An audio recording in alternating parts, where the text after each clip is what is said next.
Class 1, Division 2, Groups A, B, C, and D hazardous environments necessitate specific approvals to guarantee the safety of electrical equipment. Underwriters Laboratories, abbreviated as UL, Factory Mutual, abbreviated as FM, Canadian Standards Association, abbreviated as CSA, and Intertek ETL are organizations that provide recognized approvals. Intertek ETL is an accredited certification body that offers testing and certification services for hazardous environments. Their approvals are considered equivalent to UL and CSA approvals and are widely accepted in the industry. The oil and gas market typically accepts approvals from all four organizations previously stated. However, certain end users or project requirements may have distinct preferences. Consulting with the end user or project manager to ascertain their specific requirements is always recommended. Based on the information available, there is no definitive preference among the four approved authorities. All provide recognized and reputable hazardous environment approvals. The optimal course of action includes, firstly, choosing an approval authority that is accredited and well respected in the industry. Secondly, considering the specific requirements of the end user or project. And thirdly, ensuring that the approval covers the specific hazardous environment and the equipment being used. FM remains relevant in specific industries such as nuclear and industrial equipment.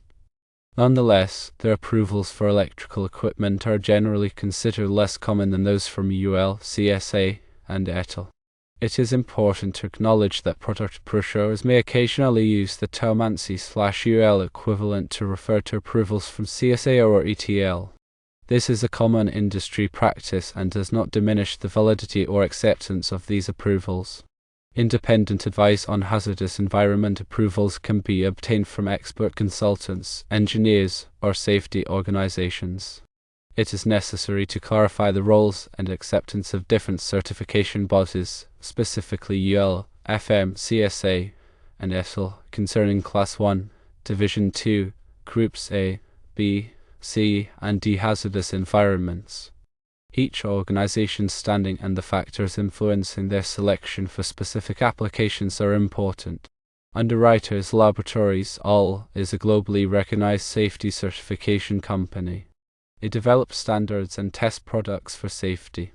UL certification signifies that a product has met UL rigorous safety standards.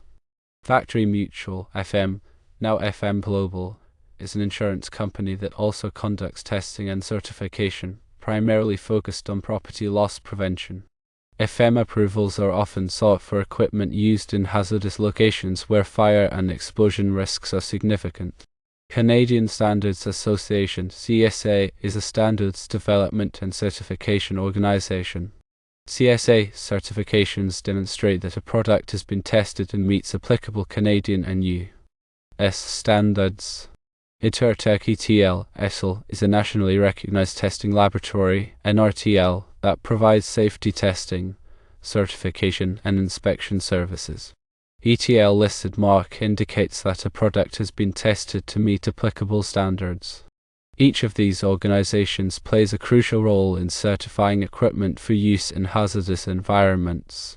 The phrase Class 1, Division 2, Groups A, B, C, and D refers to a specific classification system for hazardous locations as defined by the National Electrical Code, NEC, and other standards. Class 1 refers to locations where flammable gases or vapors are or may be present in the air in quantities sufficient to produce explosive or ignitable mixtures. Division 2 refers to locations where ignitable concentrations of flammable gases, vapors, or liquids are present but are either normally in closed containers or systems from which they can escape only in case of accidental rupture or breakdown, or in the vicinity of locations classified as Division 1.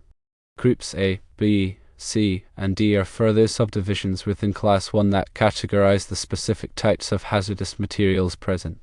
Group A includes acetylene. Group B includes hydrogen. Group C includes ethyl ether. Group D includes gasoline, hexane, naphtha, benzene, propane, alcohol, acetone, benzol, butane. Approvals from UL, FM, CSA, and ETL are all generally accepted, but specific preferences may vary based on industry and user requirements, and project specifications. UL is often seen as a leading authority in the US market. Their certifications are widely recognized and accepted across various industries. FM Global is particularly influential in industries where property loss prevention is a major concern, such as oil and gas, chemical processing, and manufacturing. Their approvals are often required by insurance providers for risk management purposes.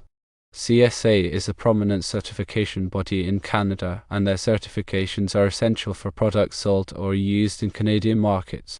CSA certifications are also recognized in the US due to mutual recognition agreements. ETL is a recognized NRTL in the US, and their certifications are accepted by many authorities having jurisdiction odds. ETL listed mark is a viable alternative to UL listing, and it is often considered more cost-effective and faster to obtain. While FM was once considered less relevant for electrical equipment, they still hold significant influence in specific sectors. FM Global's focus on property loss prevention means their approvals are crucial for ensuring equipment safety and minimizing risks in hazardous locations. Product brochure has sometimes used the term ANSI/UL equivalent to indicate that a product has been tested to meet the requirements of UL standards, even if it was certified by another organization like CSA or ETL. This is common because UL standards are widely recognized and referenced.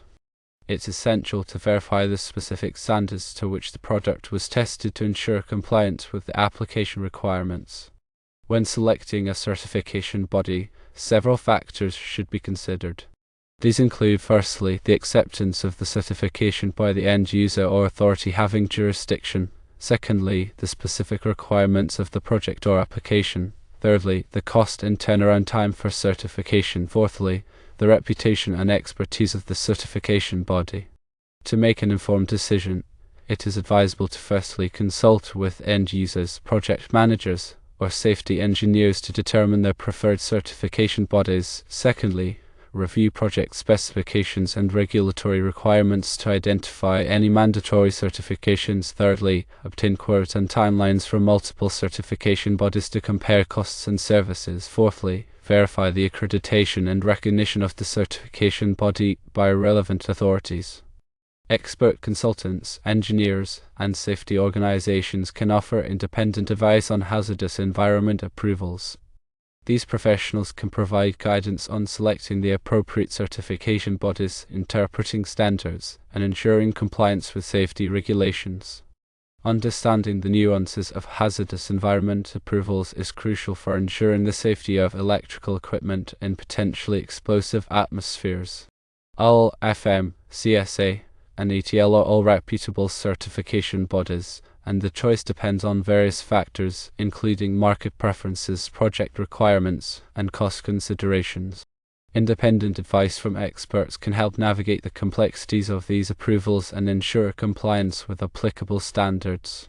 It is very important to understand the significance of Class 1, Division 2, Groups A, B, C, and D classifications within hazardous environment. These classifications dictate the specific requirements for equipment approvals, ensuring safety and preventing potential explosions or fires. Class 1 locations involve flammable gases or vapors that may be present in the air in sufficient quantities to produce explosive or ignitable mixtures. This class is further divided into two divisions based on the likelihood of the presence of these flammable substances. Division 1 refers to locations where hazardous materials are present continuously, intermittently, or periodically under normal operating conditions. Division 2, on the other hand, includes locations where hazardous materials are present but are typically confined to closed containers or systems and only escape in case of accidental rupture or breakdown.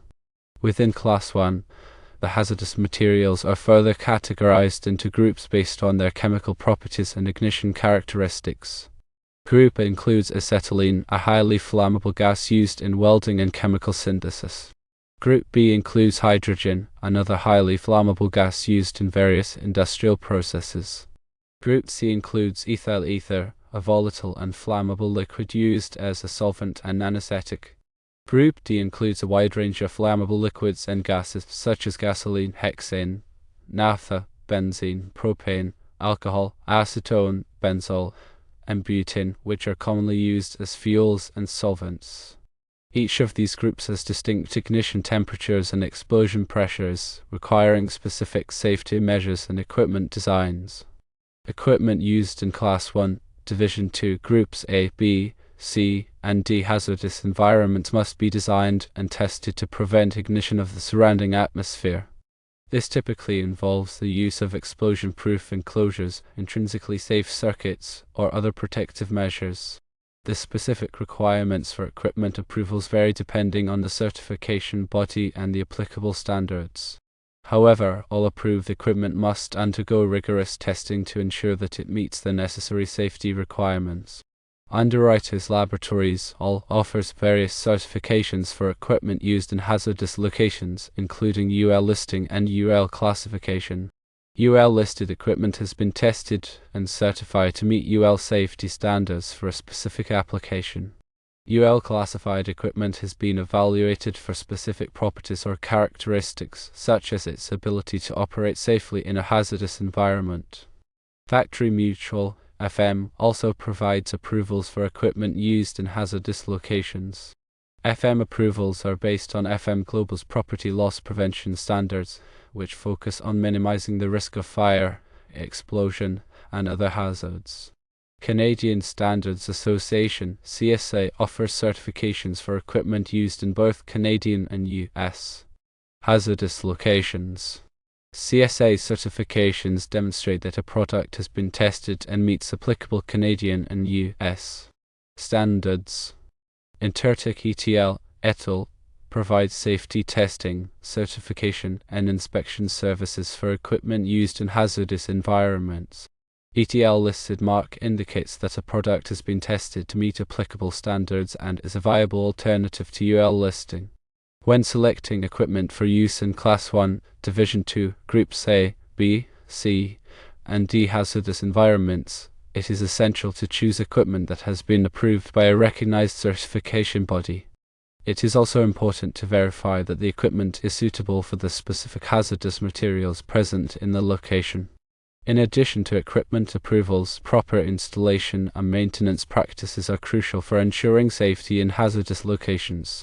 This includes following the manufacturer's instructions, using approved wiring methods, and regularly inspecting equipment for signs of damage or deterioration. Understanding Class 1, Division 2, Groups A, B, C, and D hazardous environments and the associated equipment approvals is essential for protecting personnel and property from the risks of fire and explosion.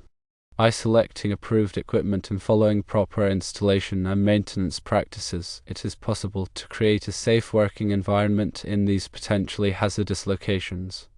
Additionally, it's crucial to understand the ongoing relevance and acceptance of Factory Mutual FM approvals in the context of Class 1, Division 2 hazardous environments.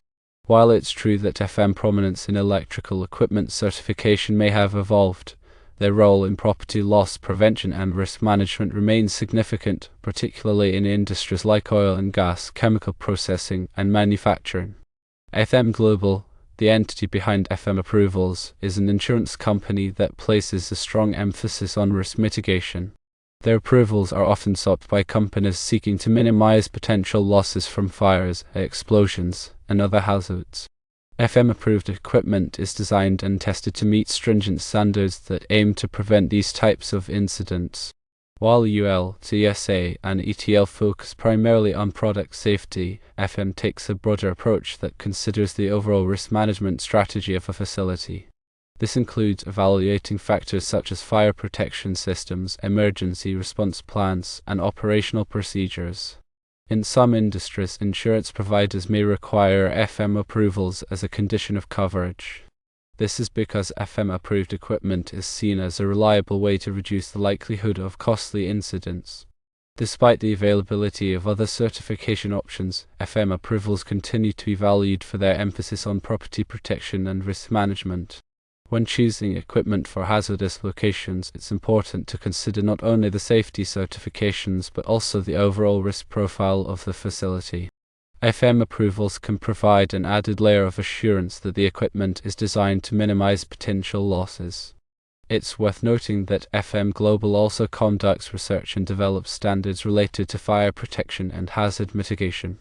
These standards are often incorporated into FM approvals and are used by companies worldwide to improve their safety practices. While the specific requirements for FM approvals may vary depending on the application, they generally involve rigorous testing and evaluation to ensure that the equipment meets FM Global's stringent standards. The ongoing relevance of FM approvals highlights the importance of considering multiple factors when selecting equipment for hazardous environments.